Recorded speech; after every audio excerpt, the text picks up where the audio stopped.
시편 24편 1절에서 6절까지 말씀. 여러분이 한 목소리로 함께 읽겠습니다. 시작.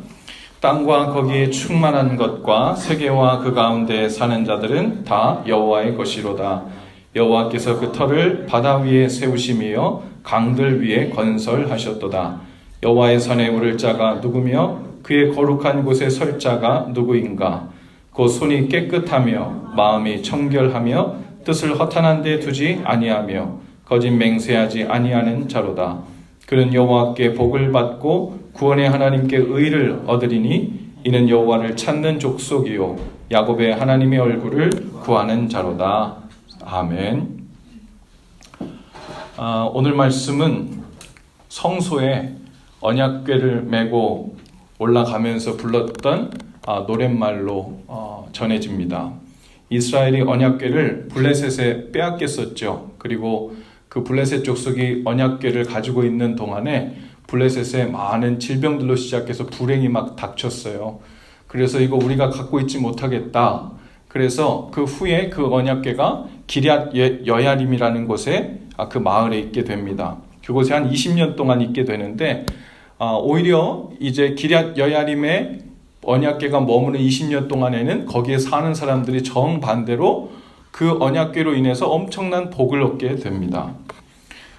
그 다윗이 이제 그 기럇 여야림에 있었던 그 법궤를 시온이라 불리는 이제 그 성전으로 가지고 오면서 온 백성이 나와서 비파와 소금을 들고 나팔을 들고 연주를 하고, 우리가 잘 아는 것처럼 이제 다윗은 옷이 흘러내려가는 줄도 모르고 막 춤을 추고 기뻐하면서 하나님의 궤가 들어올 때 노래했던 그 식구가 바로 오늘 시편 24편 바로 이 노랫말로 내려오고 있어요.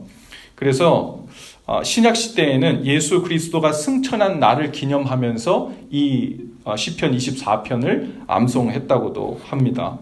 법궤를 성전에 옮긴 것은 예수님이 하늘로 승천하신 것과 같다라고 이렇게 여겼기 때문이죠.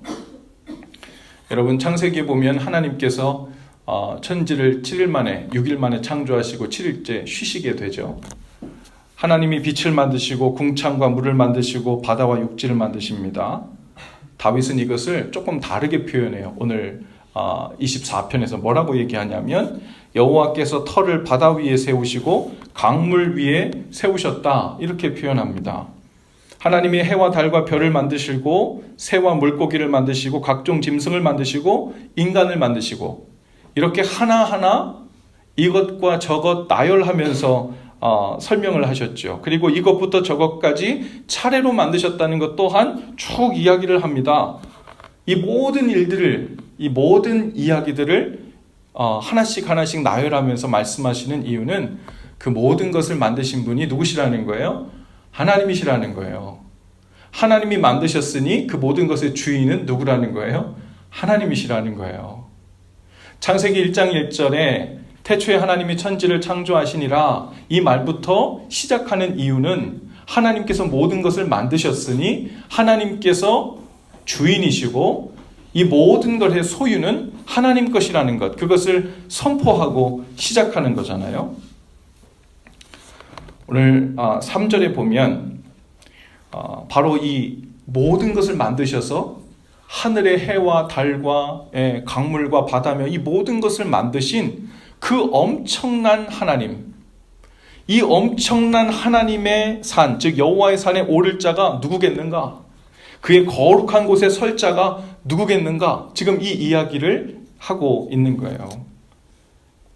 우리 잘 아는 대로 그 법궤가 들어올 때요, 그 법궤가 이제 법궤를 끌던 소가 갑자기 뛰니까 그 법궤가 휘청거려서 떨어지려고 하니까 웃사라고 하는 사람이 그것을 잡잖아요. 그랬을 때 그것 때문에 죽임을 당합니다.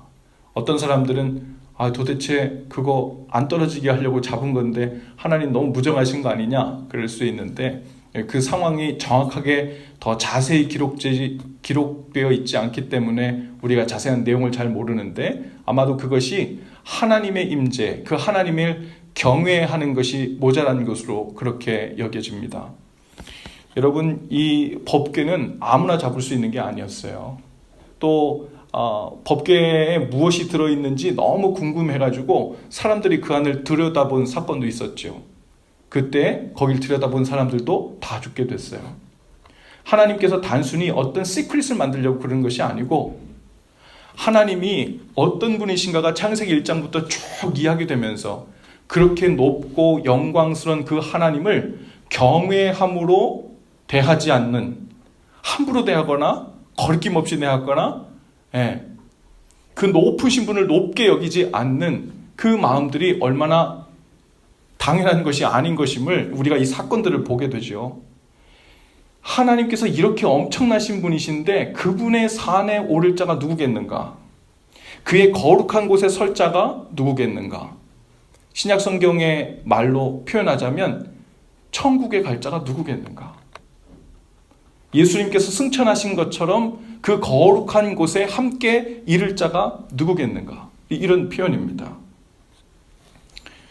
제사장의 물음에 회중이 대답하여 그렇게 말하는 거예요. 손이 깨끗하며 마음이 청결하며 뜻을 허탄한 데 두지 않으며 거짓 맹세를 하지 않는 자, 그가 바로 여호와의 산에 오를 자라고 하는 겁니다. 즉 하나님께서 받아들이시는 자가 있다는 거예요. 우리 여기서 조금 혼동이 있을 수 있는데요. 하나님께서 사람들을 가리시나요? 누구는 받으시고 누구는 안 받으시고? 네, 하나님께서 누구는 받으시고 누구는 안 받으십니다. 제가 두 말을 하는 게 아니라 기본적으로 우리는 모두 하나님의 은혜에 노출되어 있죠. 그리고 하나님의 그 넓으신 품에 그 은혜 앞으로는 다 올 수 있어요. 그런데 은혜 앞에 다 나왔다 해서 하나님의 그 영광과 임재를 풍성히 누리는 자가 그들 모두가 되진 않습니다.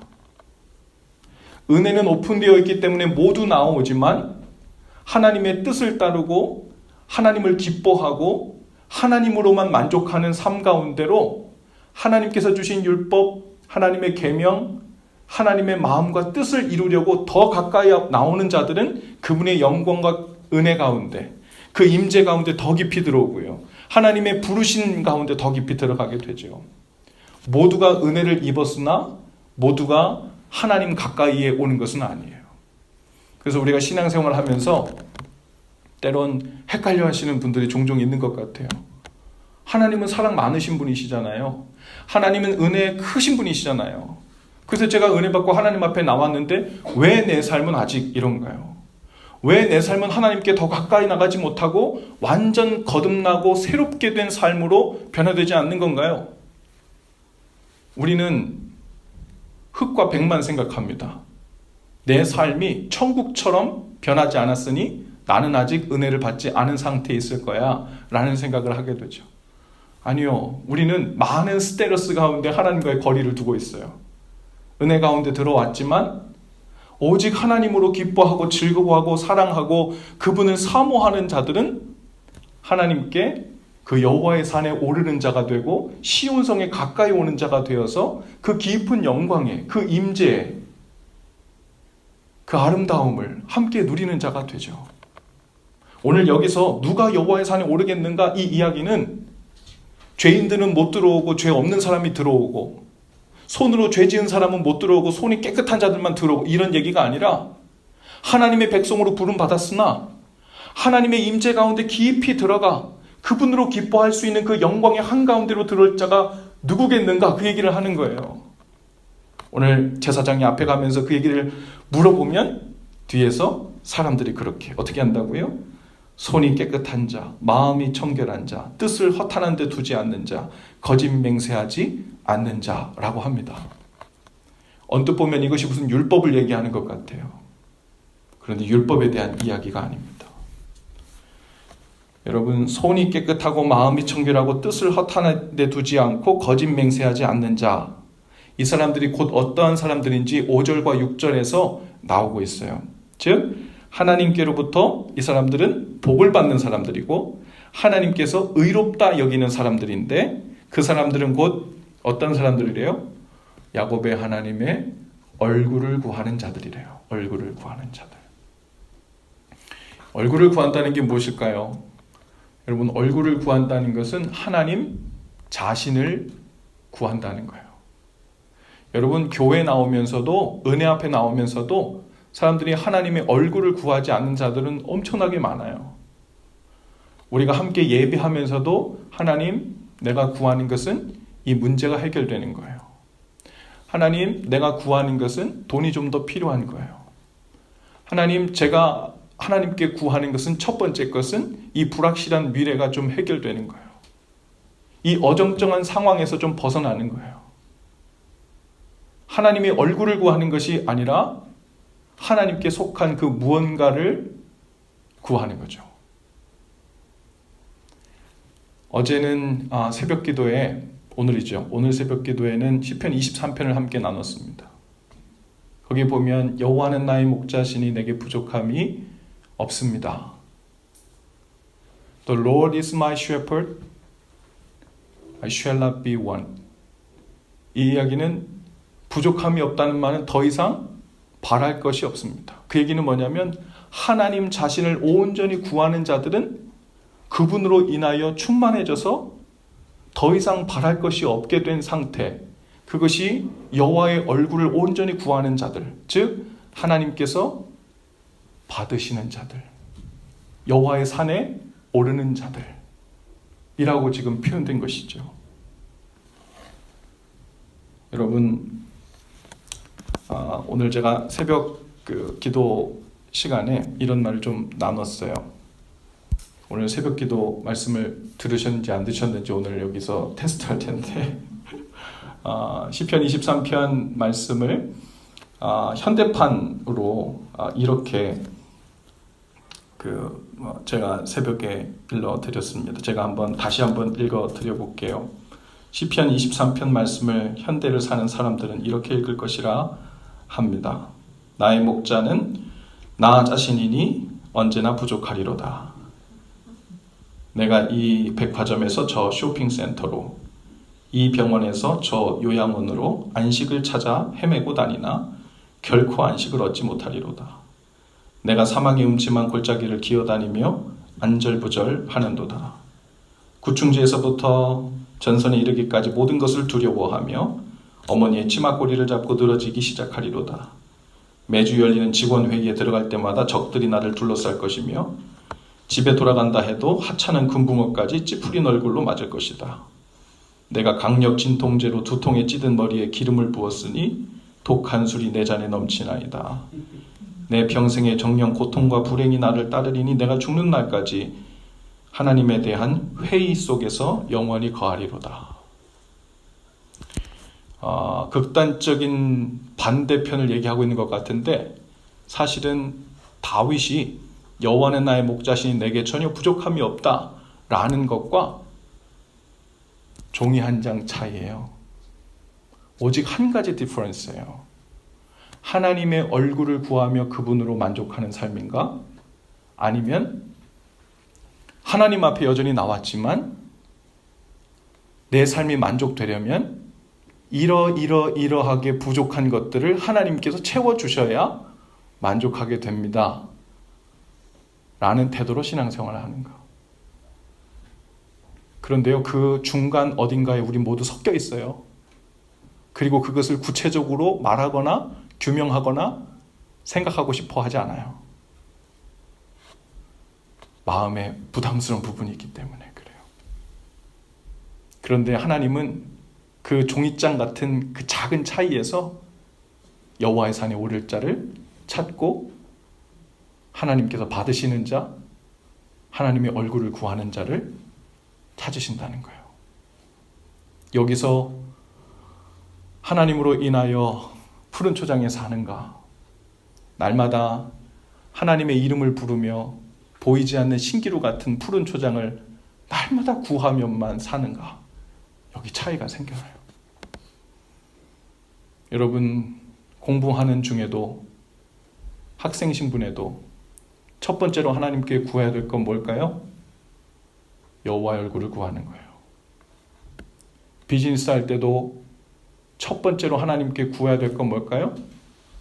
여호와의 얼굴을 구하는 거예요. 우리 이번 주에 그랜드 오프닝 하신 뭐 보니까 여러분들 거기 가서 벌써 좀 한번 드셔보신 것 같아요. 첫날, 둘째 날 이렇게 오픈한데 이렇게 가서 뵈니까 이런저런 아직 이제 어수선하고 준비가 안 된 부분들도 있으시고 이런저런 마음이 있으셔가지고 우려하는 마음들 좀 있었던 것 같아요. 근데 이제 그때 뭔가 하나님께서 제게 이런 마음을 주셨어요. 그래서 자매님 비즈니스가 신경 쓸 게 많고 해결해야 될 게 많고 뚫어야 될 것이 많고 도움의 손길도 많이 필요하겠지만 사실은 비즈니스도 하나님하고 나하고 하는 거예요. 하나님하고 나하고 하는 거. 여러분 공부도 하나님하고 나하고 하는 거예요.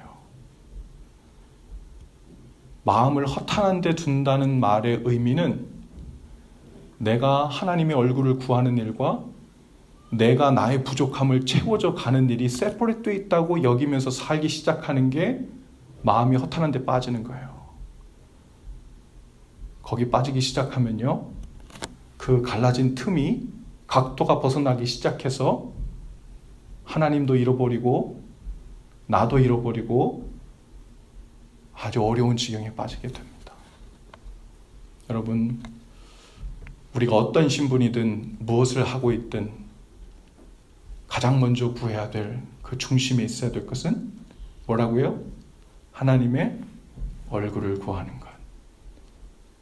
주님이면 만족합니다. 그것으로 만족한 날 되게 하옵소서. 그리고 주님 저의 사정을 아시니 저를 오늘 내가 필요한 초장으로도 인도하셨다가 풀밭으로도 인도하셨다가 사망의 골짜기도 가게 하셨다가 원수들 앞에서 상도 베푸셨다가 그 모든 일은 하나님께서 알아서 하실 거예요. 제가 목자만 따라갈 겁니다. 그건 그 후속 처리로 평안 중에 따라오게 되는 일이죠. 여호와의 얼굴을 구하는 일, 여러분 이 일에서 흔들리지 않기를 바라요. 오늘 이 저녁에 금요일날 저녁 됐는데 아까 오늘 찬양팀 리트릿하는 것 같다고 하시는데 그 얘기 들으면서 제가 마음속에 이 중에서 제일 복된 사람은 나구나. 왜냐하면 나는 설교 준비해서 앞에 와야 되니까 나는 이 자리를 피할 수가 없어. 그렇죠? 그 다음 복된 사람들이 찬양팀 파워포인트 하신 분들이구나. 피할 수 없고 선택의 여지 없이 하나님의 얼굴을 구하며 이 자리 앞에 나와야 되는데 오늘 여러분 여호와의 얼굴을 구하게 되는 일, 하나님 제 힘으로 안 되면 상황에 밀리기 시작하면 여호와의 얼굴을 구할 수밖에 없는 상황을 주세요.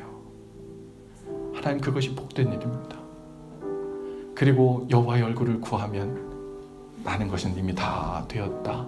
하나님 그 만족으로, 그 감사로, 그 평안으로 깊이 나아간 상태에서 우리에게 모든 길을 필요에 따라 먹이시고 입히시는 그네를 경험하게 될 줄로 믿습니다. 할렐루야. 우리 찬양팀 앞에 나오셔서 함께 좀 찬양을 할 텐데 곡을 좀 바꿔서 할까요?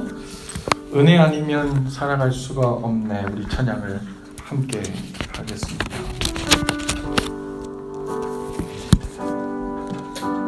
오늘 주신 말씀을 기억하면서 함께 고백하며 나가십시다. 은혜 아니면 살아갈 수가 없네. 모음마저도 다 주의 것이니 세상 평안과 위로 내게 없어. 예수 오직 예수뿐이네. 은혜 아니면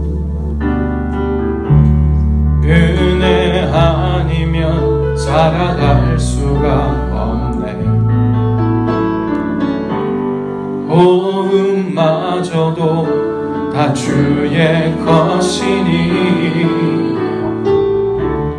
세상 평안과 위로 내게 없어도 예수 오직 예수뿐이네. 그 신계회 그 신계회 다 볼 수도 없고 작은 고난에 지쳐도 주께 묶인 나의 모든 삶 버티고 견디게 하시네.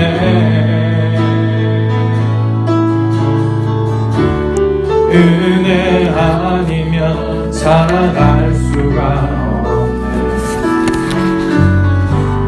나의 모든 건 다 주께 맡기니 참된 평안과 위로 내게 주신 주 예수 오직 예수뿐이 그 신계회 다 볼 수도 없고 그 신계회 다 볼 수도 없고 작은 고난에 지쳐도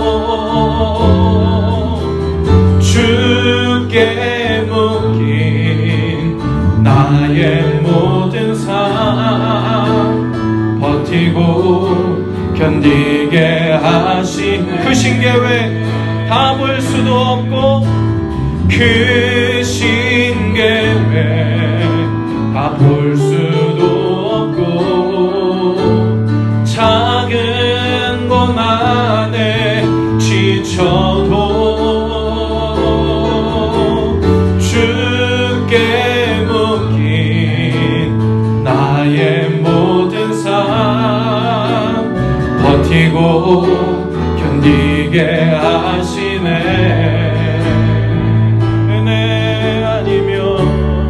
은혜 아니면 살아갈 수가 없네.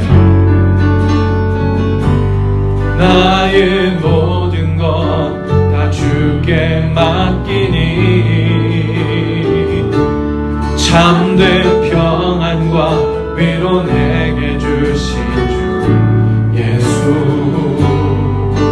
오직 예수뿐. 오늘 주신 말씀 기억하면서 함께 기도하실 때